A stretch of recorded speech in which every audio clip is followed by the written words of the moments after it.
Благодарам, Симона. Добро утро. Да, токму така, новогодишните и божикните празници се најубавиот период од годината за сите, а Црвениот крст на град Скопје придонесува и луѓето со помали можности, семејствата во ризик да ги прослават на еден убав начин овие празници, а токму за тоа какви активности спроведува Црвениот крст на град Скопје во овој предпразничен па и празничен период, утрово разговараме со Александра Ристовски, која ќе ни открие какви активности имаат овој период. Александра, добро утро и добре дојдовте во Македонија наутро. За почеток кажете ми кои се хуманитарните активности што ги реализирате во овој предпразничен период. Добро утро, секако поздрав до сите оние гледачи и слушатели кои што ова утро се со нас. Црвениот крст функционира во рамките на своите традиционални активности или календарски активности кои што ги спроведува во текот на целата година, а согласно тие насоки и активности секако се и планирање на новогодишните активности кои што ги правиме традиционално со години, но често пати знае да излезе и некоја непланирана активност која што е согласно потребите кои што ги имаат нашите сограѓани и се обидуваме да ги, да речам, согледаме истите и да ги задоволиме потребите на терен. Во рамките на Црвениот крст Скопје, односно во градот Скопје, не функционира само Црвениот крст на град Скопје, туку и 5 општински организации кои што дополнително допринесуваат за благосостојба и за поддршка на сите оние ранливи целни групи кои што всушност ги имаме на територија на нашиот град. Но што е тоа што го правиме ние деновиве и периодот околу Нова година, како што веќе и кажавте? Токму денеска се случува дистрибуција за бездомните лица, која што е една традиционална активност, станува збор за новогодишни пакетчиња кои што ги дистрибуираме со поддршка на градот Скопје и со поддршка на МТСП, бидејќи всушност Центарот за бездомни лица од оваа година е веќе лиценциран центар кој што делува на територија на нашиот град. Станува збор за новогодишни пакети, односно топла облека, шал, капа, јакна, кебиња, потоа секако можност да добија денеска топол оброк, да речам, во центарот за бездомни лица и други некои нешта кои што им се потребни како долна облека и сите други нешта кои што ги задоволуваат нивните потреби. Така да денеска навистина ќе биде убаво, весело, празнично би кажала во центарот за бездомни лица и како што кажав, тоа е нешто што го правиме традиционално за овие лица. Секако околу Нова година, кога и температурите се спуштат пониско, центарот се трансформира во едно прифатилиште и станува можност, добиваат можност всушност да преспиваат и да стануваат таму во текот на целата ноќ, се со цел да го згрижиме нивното човечко достоинство и да не дозволиме да има некакви трагедии на нашите скопски улици. Така да тоа е нешто традиционално и секако ќе имаме можност многу повеќе да зборуваме и за тоа.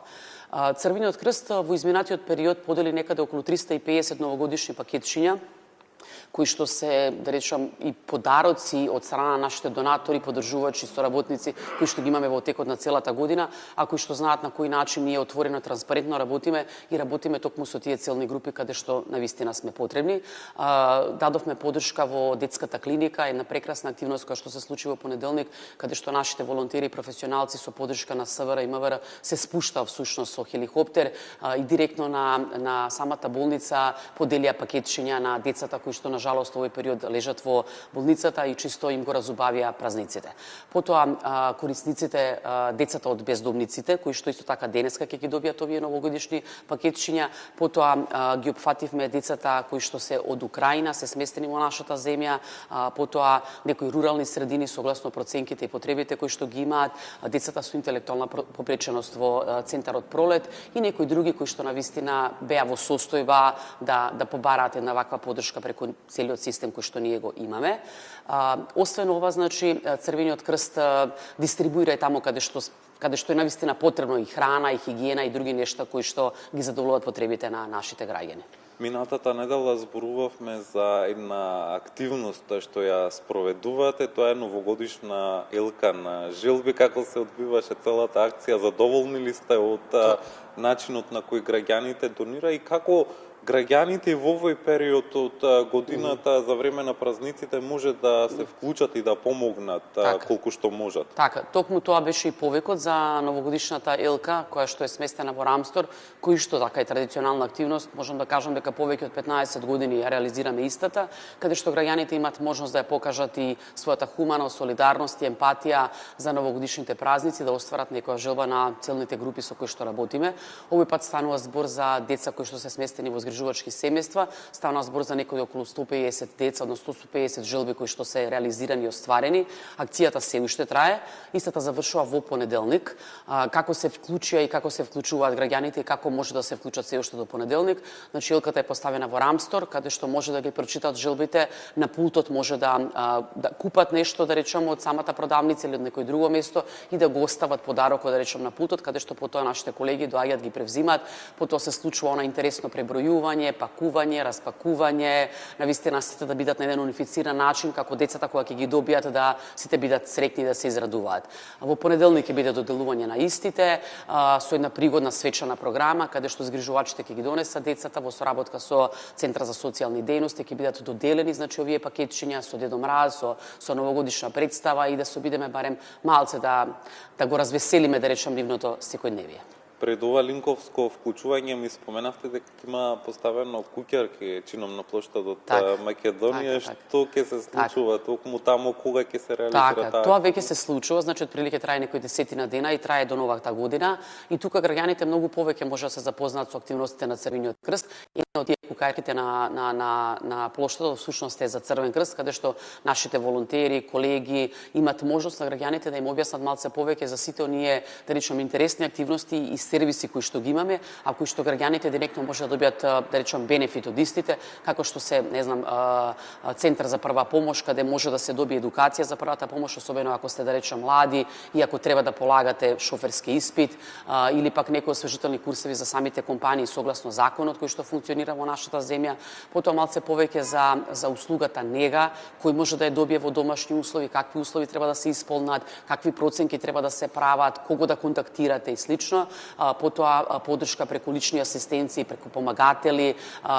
информација за сервисот кој што го имаме итно копче, во кој што лицата кои што се во трето доба живеат на жалост сами, како може да добијат алката со која што доколку паднат или се лизнат или се повредат, може да го притиснат копчето и потоа на тој начин да дојде екипата од Црвениот крст кој што може да ви помогне, да ве подигне, да ве згрижи и така натака. Така да навистина е многу интересни сервиси во кои што еве ги повикувам граѓаните да се приклучат, да се прошетаат, да се распрашат или пак ако го промашат овој период, секогаш се добродојдени во некој од канцелариите на Црвениот крст или да се јават на нашите телефони за да добијат малце повеќе информации, не само околу помош што ја нудиме, туку и околу можноста за нивното вклучување и волонтирање. Александра, колку е важна поддршката од волонтерите во овој период од годината? Знаеме дека Црвениот крст секогаш го промовира волонтерството, но особено пред вакви празници, но кога има и вонредни ситуации,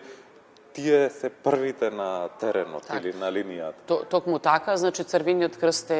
работи врз еден од 7 принципи кои што е всушност волонтерство или доброволна служба, така да тоа го правиме во текот на целата година. И мора навистина да ги мотивираме, да ги уважуваме, да наоѓаме начини како да ги привлечеме и задржиме волонтерите, за кога ќе се случи некоја таква, да речем, кризна состојба или катастрофа или да речем некоја вонредна активност, да имаме луѓе кои што може да ги повикаме за да одговорат на терен и да бидеме, да речем, уште подобри во однос на самиот квалитет кој што го нудиме. Така да еве кога ќе започне сега студениот бран, секако дека освен вработените ќе бидат вклучени волонтерите, бидејќи станува збор за едни дежурења кои што не знаеме дали ќе траат 2 недели или 3 недели, кои што станува збор за 24 часа, кои што мора да дадеме поддршка за овие бездомни лица. Така да без волонтерите навистина не би направиле волку многу, не би стигнале волку многу и не би биле толку многу видливи во нашата заедница. Не само во Скопје, туку би кажала и во целата држава. И за крај на нашиот разговор, која е вашата порака по повод новогодишните и божикните празници? Да, токму така. Тој еден период во кој што секој посакува да му биде стоплено срцето, секој посакува некој убав збор, некое добро дело. Еве јас ќе ги поканам граѓаните да ја вежбаат, да ја практикуваат, да речем, добрината, правејќи мали добра во својата заедница, дали е тоа организирано преку Црвениот крст или друга организација, или да речем на некој свој индивидуален начин со своите комши, со своите пријатели, да речем секако секаде каде што ќе се уважи и укаже можноста, бидејќи на тој начин ја потикнуваме емпатијата, солидарноста и враќаме верба некако во самата заедница. И секако ќе им посакам на сите многу среќа, многу здравје, многу радости и нека следната година биде подобра од 2025. Александра, со вас те гледаме повторно во 2026 година. Ви посакувам среќни празници и да имате успешни активности во овој период од годината. И благодарам многу. За сите хуманитарни активности што ги реализира Црвениот крст на град Скопје, утрово во Македонија наутро разговаравме со Александра Ристовски. Симона?